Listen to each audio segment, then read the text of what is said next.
Leading politicians and campaigners for Vote Leave say a Brexit from the European Union would mean cheaper energy bills. Campaigners say the government would no longer be forced to charge VAT on our fuel bills, reducing costs by as much as £60 per household each year.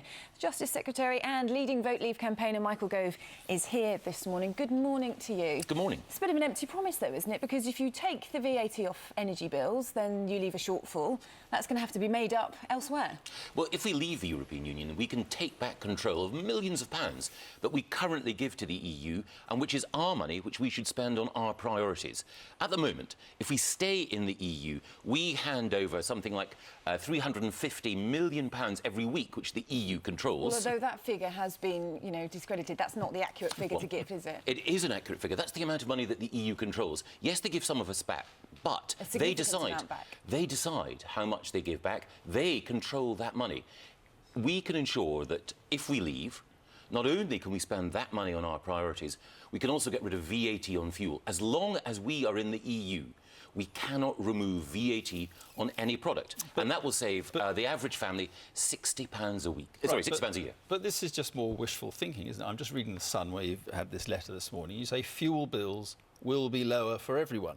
Well, how can you guarantee that? I mean, if the wholesale price of fuel goes up, fuel bills may be more expensive. How can you say they'll be lower for everyone when you have no idea what the wholesale cost of fuel will be? That if you remove VAT on fuel, then the fuel bills will be cheaper than they otherwise would be. And that's 5%. Otherwise would be. Of course. So they're and not cheaper than they are now. Well, they're cheaper than they are now. Disingenuous.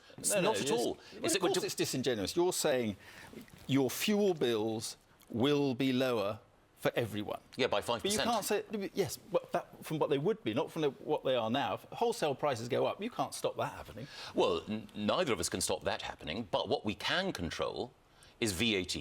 If we are still in the European Union, we can't control VAT. We can't control the millions of pounds that we give to them every week. So if we vote to leave, we can take back control, both of the money that we hand to the European Union and these tax rates. I just think it's wrong that VAT should be set by people that you don't elect, I don't elect. But if GDP goes down by 3 or 4%, as all these bodies say that will happen, if we lose 500,000 jobs, as these bodies seem to predict, 60 quid a year off a fuel bill is not much good to anyone, is it?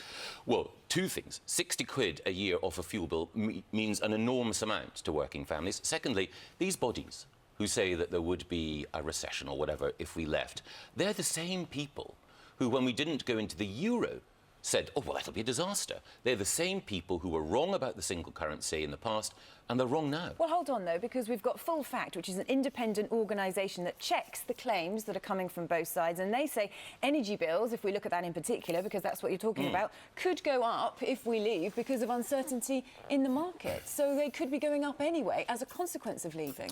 Well, and they could go down as well as a consequence of some of the other changes that we might make once we've taken back control. The critical thing is, one thing you can be certain of, if we leave the European Union, we will have millions more to spend on our priorities, and we'll be able to reduce VAT. The one thing that is certain is that if we stay in the European Union, we'll have more Europe.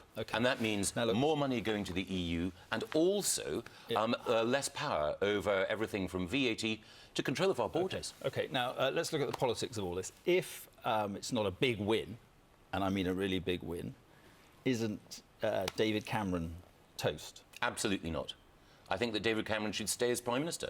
The country voted for David to be Prime Minister in the general election last year. The reason we're having a referendum is the general election decides who the Prime Minister is. The referendum decides whether or not we stay in or out of the EU. You'd rather serve under Boris Johnson, obviously, because he supports you in the big issue of the day. Absolutely not. You'd rather serve under David Cameron than Boris Johnson? I want David Cameron to be Prime Minister right up until the next election. But you'd rather be Prime Minister yourself? No. The one thing I absolutely don't want to do is to be Prime Minister. What about the damage caused to the party, though, by all this bitter infighting? Well, I don't think that ultimately this infighting, as you characterise it, is anything other than people who passionately believe that Britain would be stronger, safer and better off outside the European Union, making their case with all the passion and the enthusiasm that they can muster. But whatever the result on the 23rd and the 24th of June.